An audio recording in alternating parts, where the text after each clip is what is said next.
Okay, great.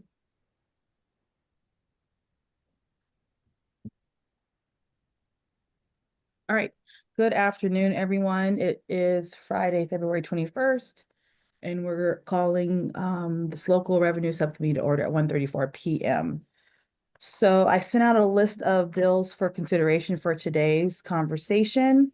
And we are going to begin with House Bill 585. Stan, could you remind us of what House Bill 585 does, please? Sure. So this bill, as it's introduced, it just codifies SDAT's current practices for how they assess low-income housing developments.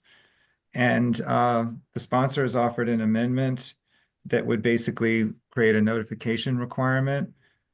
So it says that within 30 days of closing and the execution and delivery of the regulatory agreement governing a low-income housing tax credit for commercial real property developed under Section 42 of the Internal Revenue Code, the Department of Housing and Community Development shall notify the Department of Assessment and Taxation that a property has been awarded the low-income housing tax credit. So basically, it's just making sure that SDAT's aware that these projects have the federal low-income housing tax credit and should be assessed accordingly. Thank you. Is anyone, I think Josh Greenberg is here from SDAT. Didn't know if he wanted to add anything else in addition to what Stan just mentioned about the amendment in the bill. Good afternoon, everybody. Nope, not much to add. This came out of an agreement between us, DHCD, and the sponsors and the advocates who originally put this forward. Okay, great. Thank you. Is there a motion to adopt the amendment? Move to adopt, Madam Chair. All right, second. Is there a second? Is there a second? I don't know if it was properly seconded or not. I moved it, right? Yes, you moved it, Delegate Wu. Second. Okay, thank you. Okay. All right, is there any discussion on the amendment? Okay, seeing none, all in favor, aye. Aye. Aye. Opposed? All right, is there a motion to move HB 585 as amended? I move was amended. Second. Okay, any discussion? Seeing none, all in favor, aye. Or raise your hand. Aye. Okay, opposed? All right. House Bill 585 passes by the committee as amended. I think Delegate Long has a name. I vote no. Oh, you vote no? Okay, sorry. Thank you.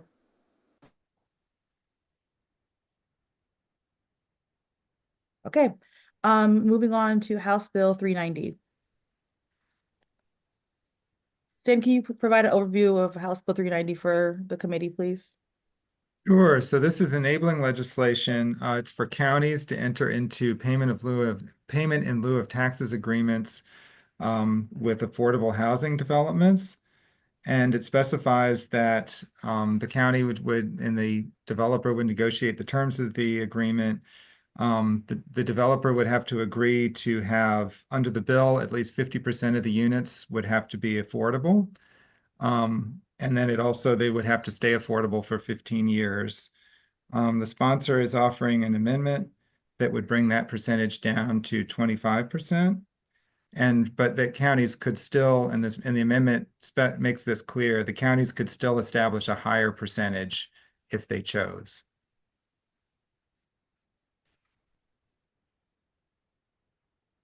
Thank you. Are there any questions about the amendment? Delegate Wu. Thank you, Madam Chair. I have a question. How do we choose a new threshold? Sorry, repeat that one more time, please. I have a question. How do we choose the new threshold? Oh, the new threshold. That's a good question. I believe, did the sponsor work on this with, was there someone from the industry that worked on this amendment sponsor? I believe it was just, I think the intent was just to make it accessible for more projects. And I think the advocates were asking for a lower percentage, as well as MACO was also asking for a lower percentage. Okay, sorry, I don't know how to pronounce your last name, Brian. How do I pronounce your last name? It's Anlu. Anlu. Okay, Mr. Anlu. Did you have something to? Yeah, I can speak to this. Thank you, Chair Addison. Brian Anlu with the Apartment and Office Building Association. We were one of the ones that asked for a lower threshold. And in summary, counties already have significant authority to do pilots for like new development. This is specific for preservation of existing housing. Montgomery County, for example, can do a pilot for as low as 30% affordability on WMATA property. That's metro property. So we're just suggesting that counties be given additional flexibility to essentially set whichever threshold they would want to set to be able to award these pilots. And you wouldn't necessarily have to do 100% abatement if you're at 30% affordability. You could do any mix of things. Counties can get very creative in their agreements for pilots. Thank you. Thank you, Mr. Anlu. Delegate Griffith. I just have a question about something Stan said, if you can help me understand. So this lowers the requirement from 50 to 25, but said it could be unlimited. So the county could say it has to be 100%. In theory, Yes. yeah. They could, in theory, yes. I mean, for me, my concern on that is, some jurisdictions could use that to turn a project upside down and make it not go by requiring 100%, using it as a sword instead of a shield. And so I feel like that could be weaponized. And so, I mean, that's my concern, and why I'd be not supporting with as amended. If I could just add that the bill as it came in, it was at least 50%, and this is just saying at least 25%. So it was always just a sort of a floor rather than a ceiling. So Understood. I will. Thank you. I appreciate the clarification. Okay. Thank you for the question, Delegate. Delegate Roberson, I saw your hand was raised, but you retracted it. Delegate Hornberger. Yeah, just more of a statement. It's my understanding that as you approach higher and higher percentages, that it becomes more unrealistic for the developer to be able to do the project. So, because there's no return there. So I do favor this amendment, and I'd like to move the amendment favorably. Okay, is there a second? I second. All right. Is there further discussion on the amendment? Okay, seeing none, all in favor of adopting the amendment, aye, or raise your hand. Opposed? Delegate Long, are you opposed? Is that okay, I want to make sure. And Delegate Griffith? I don't know. I'm up on the amendment, but down on the bill. Okay, I just want to make sure. All right, is there a motion to move the bill HB 390 as amended? So moved. Is there a second? Second. Any discussion? All right, seeing that, all in favor of HB 390 as amended, aye, or raise your hand. Okay. All opposed? Delegate Griffith, Delegate Long. All right. HB 389. Stan, can you let us know what this bill does, please? sure. So this makes various modifications to current property tax credits for childcare centers.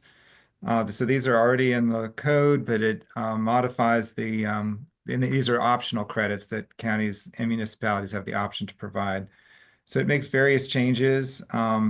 So it removes a restriction on when the building has to have been constructed in order to get the credit. It increases the maximum amount to $10,000 for the credits. Makes large family childcare homes eligible. And those are the main things. It also makes some technical corrections as well. And there's currently 4 counties that provide this credit. And the sponsor is hoping that these changes will make the credit more attractive to other jurisdictions. Okay, thank you, Stan.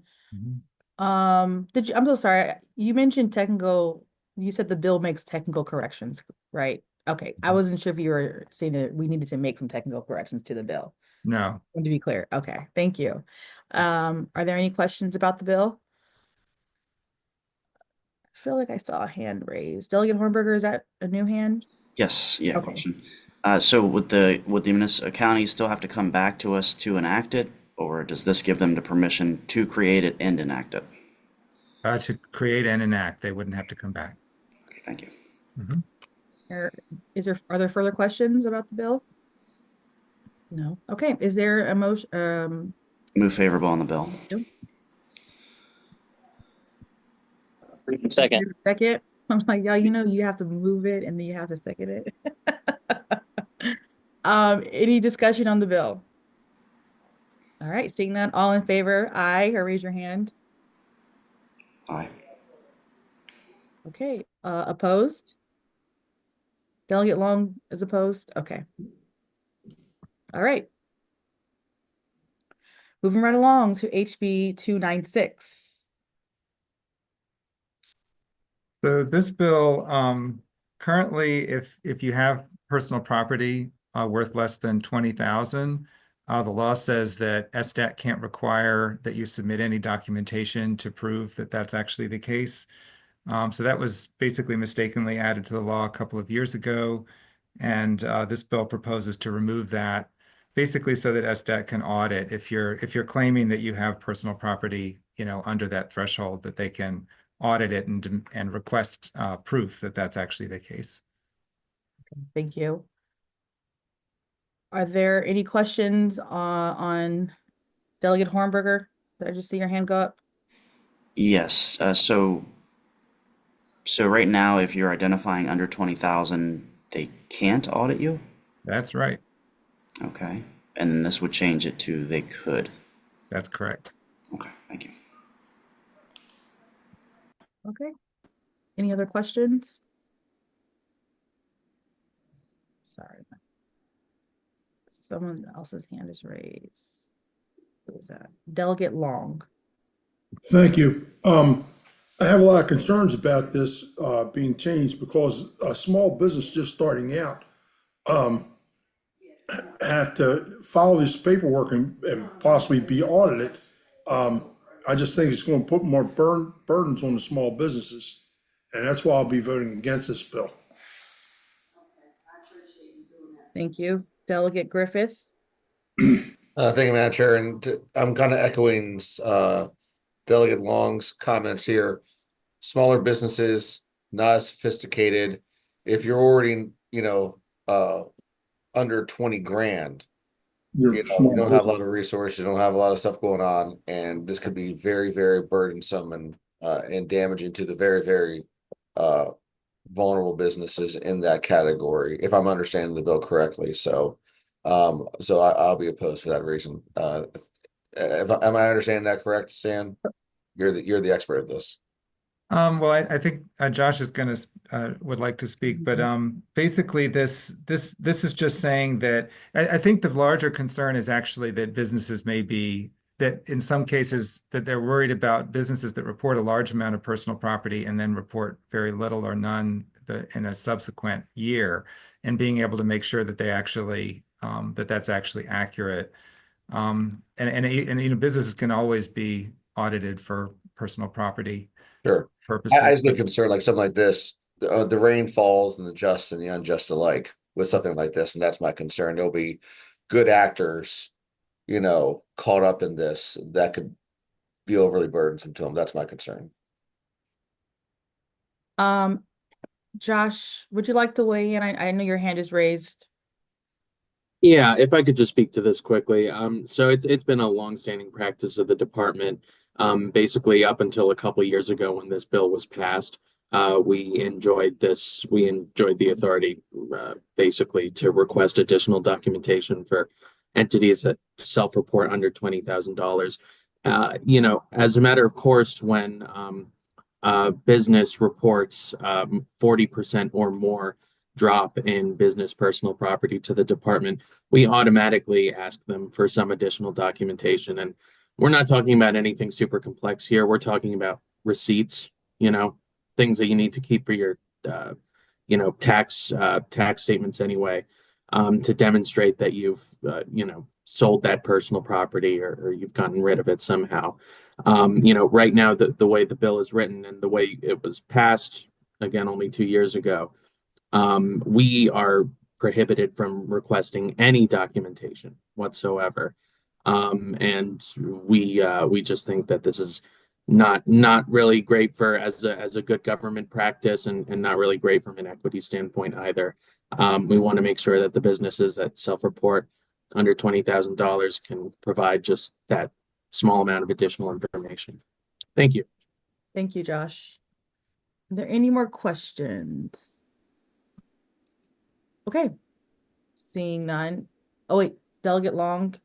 Yeah, just want to make sure I'm understanding this right. So if you have under $20,000 worth of personal property, they can ask you for additional paperwork, but if you don't have receipts for what they're asking you for, I just find it very burdensome. I understand what they're doing, but I just think it's very burdensome.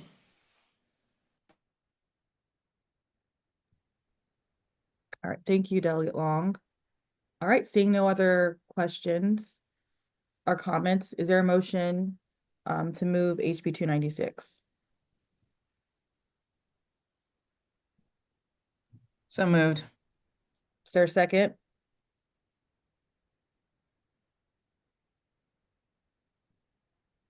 Second. Sorry, I couldn't come off.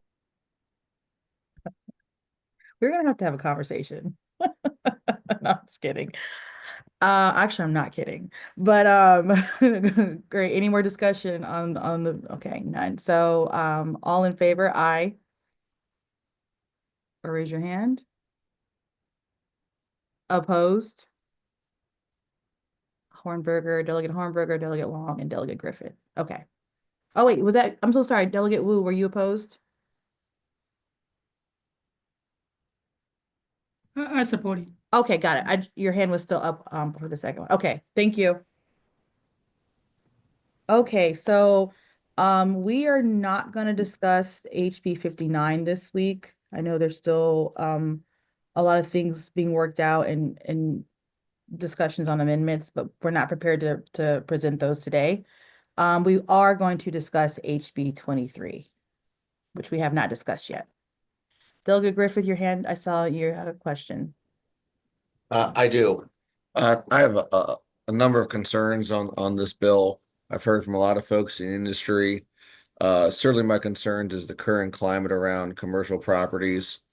In a post-COVID world with so many folks not going back to an office setting, we have many commercial properties across the state sitting empty. We're seeing this in Washington, D.C., we're seeing this in Baltimore City, we're seeing this in New York City, and across our state. And some of these commercial properties are being reinvented in terms of apartments or condos and things of that nature. But in some cases, we're seeing commercial buildings now being reevaluated at 50% of the original purchase price. And when you add an additional tax to that new evaluation, it's going to create blight, frankly, in some of our commercial properties. So that's my concern with this. And so I would like to see if we could please hold this bill so we continue to have some conversations around it. And I'm certainly love to have any more additional conversation during the subcommittee meeting, but I'd like the opportunity to hold it so we continue this conversation just a little bit longer, please. Sure. But I did want to take this time though, to also just to make this productive conversation. Dan, could you remind us of what HB 23 does?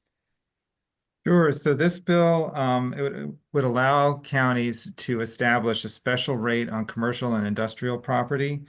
And it would be for specific purposes. So it would be for transportation projects within a transportation special taxing district, or on a countywide basis for the purpose of education. The rate would be limited to 12.5 cents. And it would also be, the other big feature of this bill is that there would be a mandatory credit for the residential portion of a mixed-use building. So basically, if a property has, commercial space on the ground floor and apartments above, the portion of the building that was apartments would get a credit. So there would be no pass-through of the tax to renters. And it also includes a provision that allows for local governments to create a property tax credit for against this special rate for small businesses. And they would have flexibility to determine whether to do that and how to do that. So that's basically what the bill does. Okay, thank you. Mhm. What was I gonna say? And then Stan, or perhaps Mako, but if I'm not mistaken, was this bill also developed kind of via a summer study, and who was all involved in that process? Could you talk a little bit more about that? Sure, I can definitely talk about that. I did work on this study over the interim, and I worked with county governments and also some of the other stakeholders in this. And it was worked out over several months to make sure that it was carefully tailored to try to meet the concerns of the committee, but also meet the needs of the local government. So yeah, this was worked out over time. So I don't know if anyone else wants to speak to it, maybe Kevin. Yes, Kevin, could you share a little bit more about the process as well? From Mako Canali. You may Sorry be- about that, Madam Chair. Yeah. So thank you very much. And I echo what Stan said. So this has been a years long effort, and this bill is designed to kind of get in line with what Virginia does. And the bill is also designed for counties to work with the local commercial property owners, business community. And the idea here is that you would set this rate in a defined area. And the idea would be that if you were going to get like bus rapid transit service or some kind of infrastructure investment that would benefit you. So the idea would be that the special rate would fund that infrastructure, again, to benefit the property owners in that area. This is something that Virginia does very well. This is one of the ways that they fund their transportation. It works very well there. The business community is bought in, but we don't have this tool in the toolbox, and we can't rely on the state. Looking at the TTF. So this is just a more flexibility bill to try and handle infrastructure locally, because again, the state is just not in a position to do that at the moment. So we're looking for flexibility, and we appreciate the consideration. Thank you. Delegate Long, did you retract your question? Yes, okay. I just want to make sure. Delegate Hornberger? Yeah, just an observation. Just a quick Google here. It says that in 2024, commercial property values in Maryland increased by 16.4%. And then since 2017, commercial property assessments in Maryland have increased by 13.5%. So is the argument here that these assessments and these increases in value are not trending enough to pay for these improvements that were just described? In other words, what's the impetus for the bill? If I may, so the idea, and this money, anything raised under the bill can only be used for schools and transportation.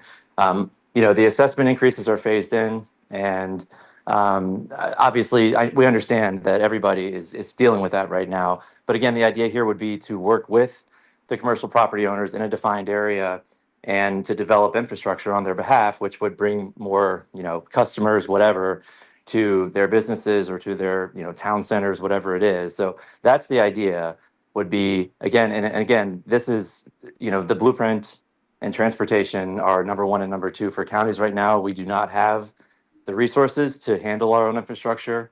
We're trying to pay for the blueprint. And so the idea would be that we work with the commercial owners and, bring them something in return for this investment. Okay, thank you. And for this bill, it gives him authority to raise and or lower taxes, correct? This is only an increase authorization. Only increase, okay. Mhm. But jurisdictions could still lower the tax rate. They can always lower their general rate. It's just if they add a special rate, the authorization is just to add a special rate on commercial property. All right, thank you. Mhm. Delegate Wu? I think that's the question. This is the enabling bill, right? It's not other county to raise it. So we hope, right, county will not raise it, but this is the tool. If they want a new development, they may use this tool to develop certain areas. Is that kind of thought on that, right? Yes. Okay, thank you. Okay. A Delegate Hornberger. Yeah, last question here. The definitions for these properties, are they under the Maryland Assessment Procedure Manual? How are we defining this cohort? Right. Yeah, so we, as part of the study, we consulted with SDAT as well as with counties to make sure that this was administratively feasible. So basically the data that's available is from SDAT. SDAT does categorize properties as commercial, industrial. The codes are in the assessment procedure manual. And so it's basically at the discretion of the assessor to determine the classification of the properties. Okay, And they do that for all the properties in the state. thank you. Mhm. Mr. Wiggins, did you want to respond to one of the questions? Thank you, Madam Chair. And Grayson Wiggins for the Maryland Chamber of Commerce. I just had a comment, or I guess a question. The representative from MACO said that this would be only in defined areas for specific projects, but I believe the bill does allow this to be raised countywide. Right. So for education purposes, it could be countywide. If it's for transportation, it would be within a special taxing district, a transportation special taxing district. That's part of the concern we have. Thank you. Mhm.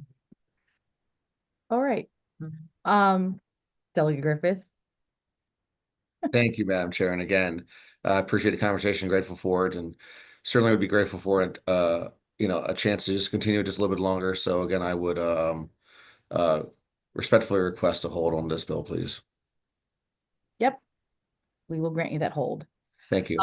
No, thank you, everyone. So just a couple of, I'm sorry, Madam Chair. yes. Yes.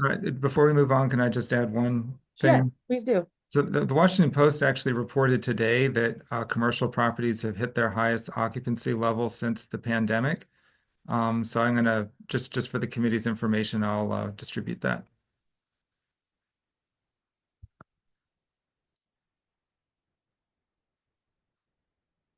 Okay. So we're gonna end discussion on HB 23. But so the bill is held. I guess I just want to encourage everyone in general, just as a practice, that if you have amendments or you want considerations for the bill, please let us know, because ideally we want to make sure we're having productive conversation. And so, I think for HB 23, we have some bills that are a little bit more, that are heavier lifts, so to speak. I won't say controversial, but heavier lifts. I want to be respectful of the process, so we will discuss them. But I also want to make sure that if folks have genuine concerns, that you are discussing amendments to those bills so that we can consider them with the committee. And to please reach out to my office if you want to talk about amendments, so I can coordinate with Stan Ward as well. So I know we all talk to have relationships with different delegates, but if you could communicate with the committee, that way we can be prepared and have those amendments ready to go for conversation. Are there any questions from the members? No? Not Okay. for this one, Madam Chair. Can you give me a call? Say that again? Can you give me a phone call? Yes, I'll give you a call. Thank you. Is there a motion to adjourn? I move to adjourn. Second, have a nice weekend. All right, take care, everyone.